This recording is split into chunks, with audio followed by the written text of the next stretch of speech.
Hello, my dear students. I Rahul Mishra. So, as we have discussed earlier in the last lecture about the classification of polymer on the basis of source.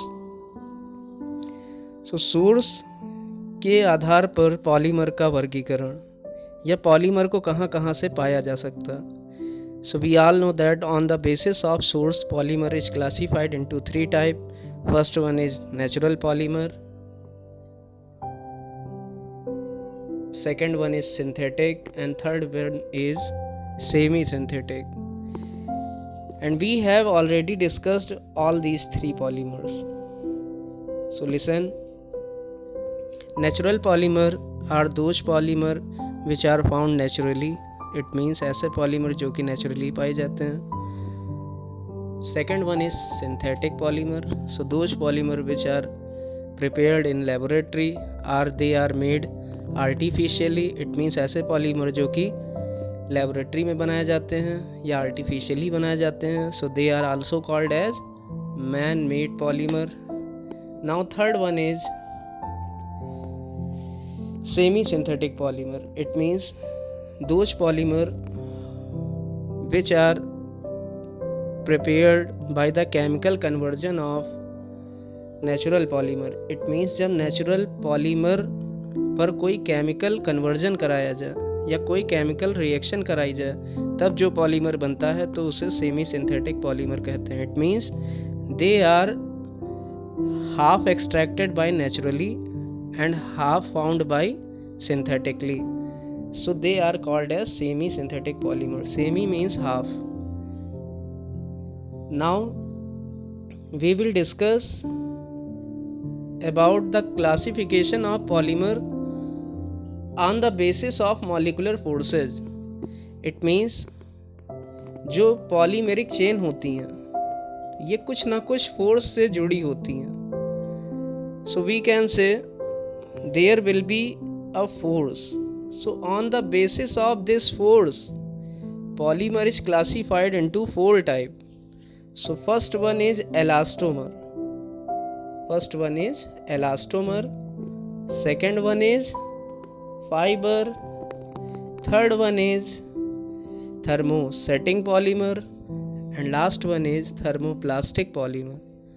So now in this video we will discuss about elastomer and fiber. So on the basis of molecular force, it means जो polymeric chain के बीच में force present होता है उसके basis पर polymer को चार भागों में बांटा गया है. Elastomer, fibre, thermoplastic polymer and thermosetting polymer. So what is elastomer? So elastomer are those polymer in which polymeric chains are held together by very weak forces, and these weak forces are called as van der Waals force. It means ऐसा polymer जिसमें polymeric chain van der Waals force या बहुत weak force से जुड़ी होती हैं, then that type of polymer is called as elastomer. So question is why this polymer is called as elastomer?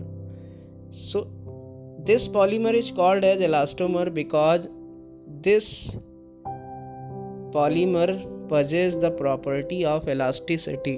It means in polymer को एलास्टोमर इसलिए कहा जाता है क्योंकि इनके अंदर एलास्टिसिटी की प्रॉपर्टी होती है या खिंचाव का गुण होता है या प्रत्यास्थता का गुण होता है. It means we can say the example of these type of polymer are natural rubber, neoprene rubber, polybutadiene and silicone. So the example of these polymer are natural rubber, neoprene rubber, polybutadiene and silicone. So जैसे rubber को हम खींच सकते हैं और खींचने के बाद अगर छोड़ दें तो वो अपनी ओरिजिनल पोजीशन को रिटेन कर लेती है. It means rubber has property of elasticity. So when they can be stressed to large extent and when stress is removed then they can retain their original position. So these polymer are called as elastomer. Now we will discuss about next polymer, which is fiber. So these polymer are those polymer in which polymeric chain are held together by strong forces. This is a strong force, and this force may be hydrogen bond, dipole attraction force. So these forces may be hydrogen bond or dipole attraction force. So these polymers have high tensile strength and they are not elastic in nature. क्योंकि इन polymer में polymeric chain के बीच में जो force पाया जाता है वो स्ट्रांग होता है।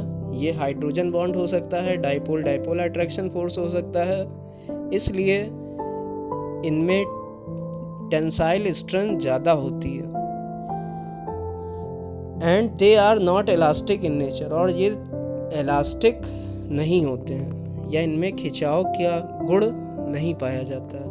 And the examples of these polymer are nylon 66, polyester, which is also called as terylene, and another name of terylene is Dacron, also etc. And next two remaining polymer we will discuss in next video. Thank you.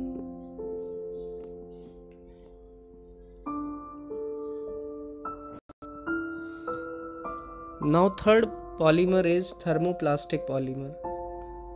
So what are thermoplastic polymer?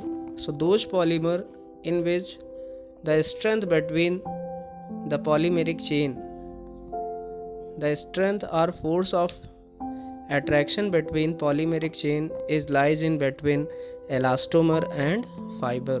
It means ऐसे polymer जिनमें जो polymeric chains हैं उनके बीच में जो force of attraction है या force की जो स्ट्रेंथ है वो एलास्टोमर और फाइबर के बीच में होती है।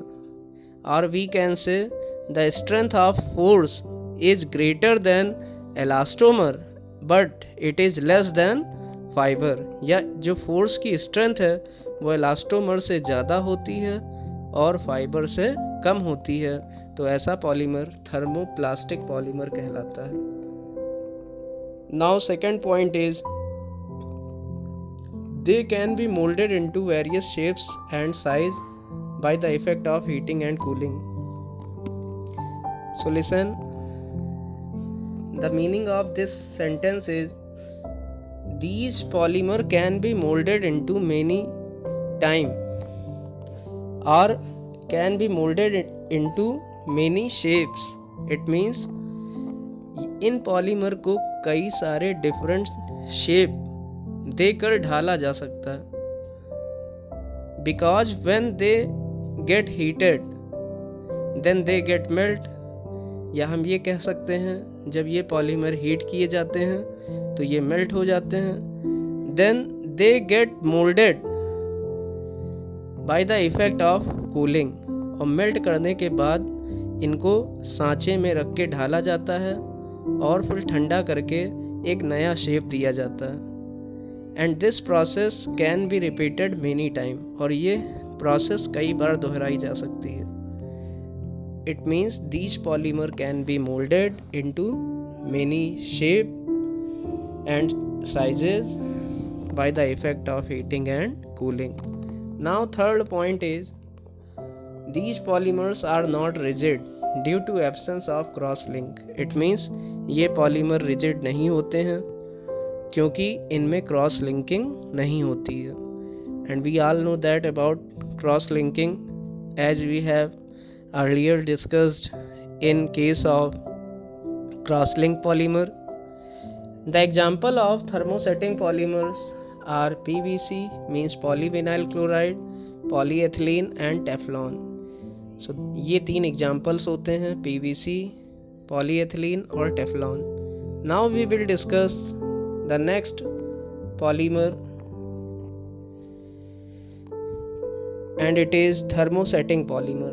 So thermosetting polymer are those polymer which are prepared by semi-fluids.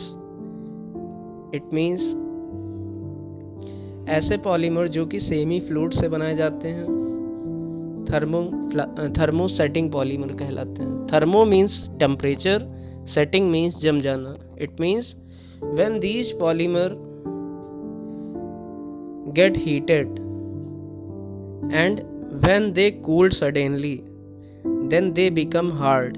It means ऐसे पॉलीमर जिनको हीट करने पर ये मेल्ट होते हैं और मेल्ट करने के बाद जब इनको ठंडा किया जाता है तो ये बहुत हार्ड हो जाते हैं और इतने हार्ड हो जाते हैं कि इनको दोबारा दूसरे शेप में मोल्ड या ढाला नहीं जा सकता.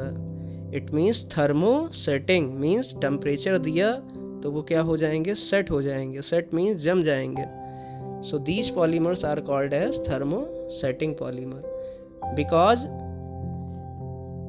There is cross linking present between these type of polymers. क्योंकि इन पॉलीमर की जो पॉलीमेरिक चेन्स हैं उनके बीच में क्रॉस लिंकिंग होती है. सो दे गेट हार्ड, इसलिए ये क्या हो जाते हैं, हार्ड हो जाते हैं. So the examples of these type of polymers are bakelite, melamine and urea formaldehyde resin.